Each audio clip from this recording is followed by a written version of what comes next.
Holistic connection. Let's heal. Holistic connection. Let's learn. Holistic connection. Let's grow. Holistic connection. Let's be real.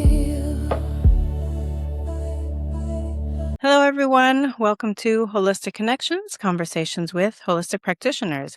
I am your host, PamelaTopjian, and I want to welcome my guest, Stephanie, today. And if you would please introduce yourself and share a little bit about what you do in the holistic healing space, please. Yeah, my pleasure. I'm a somatic practitioner and coach. And so I help people heal stress through the body. And for so long, we have been under this working assumption that how we change physically, mentally, emotionally, especially in the mental health space, is through the mind. Mm-hmm. And really, we can trace this back to like Freud and this talk therapy. But what we're finding with recent neuroscience is that when we're stressed, part of the brain that's responsible for talking is underactive and compromised. It does not work well. Right. So if we're trying to heal through the mind, we're working against biology. So somatics offers us a different framework where we prioritize the body, but the body includes the mind, right? The body includes our physical sensations, our emotions, our thoughts, our beliefs, the mental stories, right? It includes all of it. So it's really a holistic approach to how we're currently embodying ourselves, Mm-hmm. like how we take up space in the world, how we act, how we behave, how we show up. And we get to be really intentional and really practiced about who do I really want to be? Yeah, really interesting. It's also connected, and I almost had like an epiphany there when you were talking about, when you're under stress, that whole part of your body that is able to speak about it, especially if you're severely depressed or anxious or really down, more than just a little bit of daily stress, you really have a hard time processing those emotions and being able to express it and talk about it. And I hadn't really even thought about that before, but it's so true. I mean, I have been there and I know a lot of us have, and it's really hard to talk about. It's hard to even comprehend enough of what's going on within us to talk about it. And definitely it's all connected. So that is really interesting. And I think maybe some people don't realize that, the word somatic, right? Doesn't that just mean body? So yeah, that's really interesting. So how did you get started in doing this work that you do? Yeah, I got started because I really was struggling Mhm. personally with a lot of different things. The Yeah. first the first of the major issues was chronic pain. Mhm. And at the tender age of 12 years old, Hmm. I was diagnosed with arthritis, bursitis, and tendonitis in both of my hips. Oh my But gosh. yeah, especially the right one was so inflamed where I could barely walk upstairs at the age of 12. Mm. So that sent me on a healing journey because my doctor at the time said, well, you have two options, and that's going to be a hip replacement surgery, Before you're even done growing. hip replacement surgery, or a wheelchair by the time you turn 30. Oof. And that was presented as like, this is your future. Wow. And my wise, intuitive self, I attribute this to my Pisces sun, my very old soul, was like, no, Yeah, no, no, we're no, not no. we're not having that. Yeah, rejecting that reality, Mhm. choosing something else for myself. And that sent me on a long journey of working with so many different practitioners, more Mhm. alternative practitioners, but also including nutrition, right? So Sure. I was reading ingredient labels at the age of 12 and scanning for things like whey. Mm, My assumption at the time was how inflammatory dairy could be, especially yeah. if it was not great sourced, right? Hmm. That we have so much better options now. This was 25 years ago. Yeah, I was going to ask because you look pretty young. I was going to ask what about what year this was. Yeah. Okay. Yeah. So this was around 2000, 2002. Yeah. Yeah. So about 25 years ago is when I started this healing journey. So the chronic pain, I was also diagnosed with ADHD. Mm, I was diagnosed with a generalized anxiety disorder. And all of these things, I was sort of playing whack-a-mole with my symptoms. sure. It's like, how do I actually heal anxiety? How do I actually heal ADHD? How do I actually heal my gut issues? How do I actually heal da da da da, fill in the blank? Yeah. So I'm playing whack-a-mole with all my symptoms until eventually I find nervous system healing and somatic healing and stress healing. And this big aha moment for me where, oh, the nervous system is at the root of everything. It's the master coordinator of all of the systems in my body. Yeah. So your parents must have been really on board with you not going for the recommended traditional medical route. So they must have been really a big part of your evolution into the work that you do now. So I would say you were pretty lucky to have parents that were going along this journey with you and sort of rejecting or at least opening your mind to what other options are there. And it's the reason I do this podcast, is so people know all their options because you can't make informed decisions about your wellness, whether it's mental health, physical health, or even just overall general wellness without knowing all the options. So that's awesome that your parents were on board with all of that. And they must have been going kind of crazy too. Like you said, you're playing whack-a-mole. They are they have jobs and lives, adult lives that they're doing. I don't know if you have siblings, but and then they're going through all this and trying to find what's going to be best for their daughter and, something better than or more sustainable than a wheelchair or getting surgery on your hips at 12 or even, as a young teen. So that's amazing. That's really Absolutely. amazing. Yeah, I Yeah. feel so grateful that they were open. They definitely Yeah. were not like woo woo or alternative or crunchy, like Mhm. at all, but they were open Open, right. to me suggesting, well, what if we tried chiropractic? What if we tried physical therapy? What if we tried yoga? What if we tried Reiki? Right. And so we're starting to play with all these different things. And I wish for their sake, for my sake, that we had somatic practitioners 25 years Yeah. ago, because and that's often what I am for my clients is like, I'm this central touch point Mm, where we can have these body-based conversations. We can let the client, in my case, growing up from my own experience, mhm. like letting the person's body reveal what is actually happening and then finding the resources to support. Yeah. And the practitioner is the one that's informed about all of these different modalities and go, okay, let's build your care team. Yeah. Yeah, it's so individual and so personal. And it's like, let's find what's going to be best for you and your situation.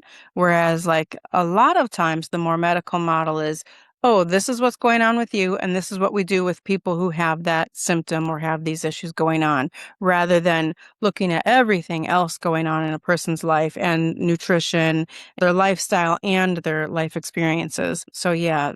That's amazing. And so do you work with children? Since you've had this experience starting out as a child, do you also work with children? I do, not a lot. Mhm. Most of my clients are female entrepreneurs, Oh, um, but like me. yeah. But yes, I do support children as well. It's interesting you work with other entrepreneurs. So you're working with these people and are they coming to you with main issues or is it like I'm having trouble reaching my goals, and these things in my body or in my past or my mental health or my lifestyle, or these things are holding me back from entrepreneurship or from my success in growing as an entrepreneur. So that's really interesting to me. Do they come to you with those kinds of things? Yeah, both. You're Yeah. spot on. You're spot on. So many people come to me because anxiety is in the way, or burnout Mhm. is in the way, or chronic fatigue is in the way, Yeah. or ADHD is in the way, and they're really having a hard time focusing and concentrating. Or they're just feeling generally overwhelmed with like, how do Yeah. I be a good wife and mother and friend and daughter and also build this thing that I'm really Mm. passionate about? Like, how do I even hold all of that? And actually, there's a practice called the Temple Bowl that I share that Mm. is a practice where we get to practice holding all of these different experiences and relationships at the same time and really build the self Mhm. that can hold Yeah. all of the complexities, all of the tasks, all of the ambitions in life. Um, yeah, so they come to me with those sorts of things. And then as we're in our work together, there is the like, "Ugh, I want this thing, but I'm not doing it. Like, why am Yeah. I doing it?" And there's usually a pretty darn good reason Mm. that we get to uncover and be in relationship with and support and resource. Nice. Yeah. And it's pretty magical where I love this is like the best feedback that I get from my clients is like, they'll come back, returning to a session and we worked on something the previous session and we didn't fix it. We didn't solve it. There's no plan in place. And they come back the next time, they're like, I'm just not doing it anymore. Like it was just so easy now. Yeah, it's like something was unlocked or something was connected. One or the other. It's almost like something was unlocked or something like finally connected. And then other things that they weren't even thinking about coming to you for. It's like, oh, this is all kind of fitting together now. And yeah, okay, good. Yeah. And from a nervous system perspective, we really look at all of our quote unquote like bad behaviors. Yeah, yeah. I'm very familiar with those, right? We all have our lists. We're like, oh, I really don't even want to acknowledge that I did that. um, Yeah. I look at those as adaptive and wise survival strategies. Mhm. And Mhm. it's such a different perspective to Yeah. bring into our healing work where there's so much self-compassion, so much care, Yeah. so much curiosity, and it drastically changes the way that we relate to those things that we hate doing. Yeah. Yeah, I love Um, that. That's such a yeah, reframe. I mean, almost got chills when you said that. It's such a light switch went on. It's like, "Oh, yeah, that's awesome." That makes you feel better about it and giving yourself like that permission to be human, or forgiving yourself for just being human. Yeah. absolutely. It really like when we take away the shame by Yeah. honoring, like, oh, this is a really important, like anxiety, for example. So many of my clients come in struggling with anxiety, me as well. And anxiety is an adaptive survival strategy. And we don't think of it that way. We like pathologize Yeah. anxiety as a disorder that needs to be medicated. Yeah. Yeah. And there might be a time and a place for medications. Mostly not because, that's one, a toxic burden to your liver, two, Mhm. can create a lot of dependency, three, sometimes the withdrawals are worse than the original symptoms. So we're Mhm. just a lot of things there. But, Yeah. what I really want to say is like when we stop pathologizing and we go back to this really fundamental question, because the nervous system, the only thing it cares about is that you survive. Yeah, it's just survival. Yeah. And it will get really creative Yes. in order to do that. Yeah. And in order to survive, we need a few essential elements. We need safety, Mhm. we need belonging, and a sense of dignity or worth or value. Yeah. Yeah. And so, if any of those are um, questioned or threatened or challenged, Mm-hmm. the nervous system does a really brilliant job trying to figure out ways of getting Yeah. those back. Yeah. That makes so much sense. So you're a breathwork and meditation teacher. Do you teach yoga as well? And then also the somatic coaching and that. So do you work with people just one-on-one? Do you have any kind of groups? Is it online? Is it in person? Or how do you work with people? Yeah, I do a mix. I do one-on-ones. And I also have a group container that's Okay. called Resourced. Mm-hmm. And Resourced is one of the pillars of what I call the somatic bliss method. Mm-hmm. Because as we're healing, we're not just moving away from what we don't want, Yeah. we're also moving towards what we do want. And in my world and my vision, that's bliss, right? It's joy, it's pleasure, it's play, it's rest, it's intimacy, it's laughter, right? Like it's fulfillment. Yeah. So we're moving towards that. And resourced is one of the fundamental pillars of that because as we were talking about earlier, this complexity, this uniqueness of each individual human and their experience and their history, their lived experience that shapes, right? Literally Mm-hmm. shaping who we are and how we show up. And one of my teachers is like, bring complexity back to trauma healing, because so much, like go on Instagram and it's like, oh, this one thing, right? Everyone's like Yeah. trying to simplify. And yes, while there is that complexity and that individualism, at the same time, there's a really elementary, Mm-hmm. simple equation where your nervous system will not heal if there are more cues of danger Mm, than there are cues of safety. I see. Yeah. And because we are prone to survival, right? The nervous system just wants to survive. Yeah. There's this thing called the negativity bias, Mm-hmm. which maybe some of your listeners have heard of before. And there's a really great quote. I might butcher it, but it's something like, we're like Teflon for good experiences and Velcro for bad experiences, Yes, yes. right? So Oh, it's true. like one little thing, it just like kind of ruin our day because we're just so Mhm. focused on that bad thing. And I think John and Julie Gottman say like for every one negative experience in a relationship, you need to have 8 positive experiences in a relationship to To balance, just keep balance, to yeah. be neutral.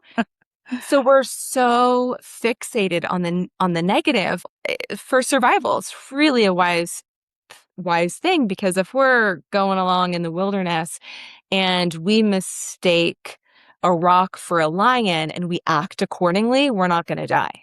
Yeah. But if we mistake a bad thing, a lion, for a good thing, a rock, a fine, neutral, whatever, Mhm. we likely will die. Yeah, yeah. So And it makes sense that it we makes would, yeah. sense that evolution shaped us this way. Yeah. So we're set for the negative. Yeah. So We it got it. yeah. We've been So doing we this too long, yeah. yeah. We're all a little safer now, yeah. Yeah, so it's so important to offer our nervous system consistent cues of safety. Yeah, Little micro moments of okayness, as Deb Dana yeah, would say. like Micro that. moments of pleasure or Mhm. contentment or gratitude. I mean, 10 seconds, Yeah, 2 minutes. So that's what resourced is about, is intentional practices to resource your nervous system so that you can feel safe enough to handle the daily stressors, pressures, challenges mhm. of life, but to also thrive in your life, to be more Yeah. creative, to be more authentic, to be more energized, to be more creative. Yeah, you don't wanna just exist. Yeah. Yeah, yeah. And just take up space and breathe and Yeah, whatever. exactly. So yeah, so Resourced is on your website, and your Yeah. website is thestresshealers.com. The foundational somatic practices are forever free Okay, nice, nice. because everybody should have access Yeah. to these. So the foundational somatic practices and the foundational breathing techniques Mm. are forever free inside of Resourced. Nice, nice. Yeah. Okay. One thing I wanted to mention that I wrote down on your website, you have written there, somatic healing gives you a way back to yourself. And I really liked that. That really stuck out to me. And I think you have talked on that a little bit, really. I was going to ask you to talk on that a little bit because that really stuck out to me. I really like that. Yeah. So, yeah. Yeah. So, where's the best place? Is it just to look on your website, or are you on Instagram pretty regularly? Is that a better place to reach out to you, or? Yeah, to reach out, definitely on Instagram, DM Okay. me. I'm happy to be in conversation. But honestly, the best place, come hang out on Resource. We have live Okay. classes that are also free twice a month. And then, yeah, those somatic practices that are forever free inside our Resource. So that is really such a fun place to get to explore what it means to be you and feel yourself in time and space and feel your aliveness, feel your inner wisdom and your inner knowing. And really, yeah, come home to yourself. So Yeah. Resourced, Instagram, Substack. I'm on Substack too. Substack. If Okay. you're on Substack, those are the best places. Okay. And we'll have all those links below for sure. Is there anything else that you would like to make sure that you share, or anything about yourself, or anything you want to make sure people know before we end this today? Yeah, I would love to leave people with this sense that so much of who we are at this moment in time has simply been practiced. Something we did, and then we did again, and then we did again, and then we kept doing. And those can be unlearned, and you can be in practice of something else. Yeah. I love that. I love that. What a great message. And you said you teach meditation as well, and you have a perfect voice for it. That's so nice. Thank So you. calming, so nice. So Mm. so yeah. So thank you so much for being my guest today. And we've learned so much, and anybody who might not have known what somatic meant or what somatic healing was about, now you know. And check out Yeah. her website for more information, and what a great offer with Resourced. So check that out, everyone. And let's heal and grow and learn together and share this out. So thank you once again. Thank you.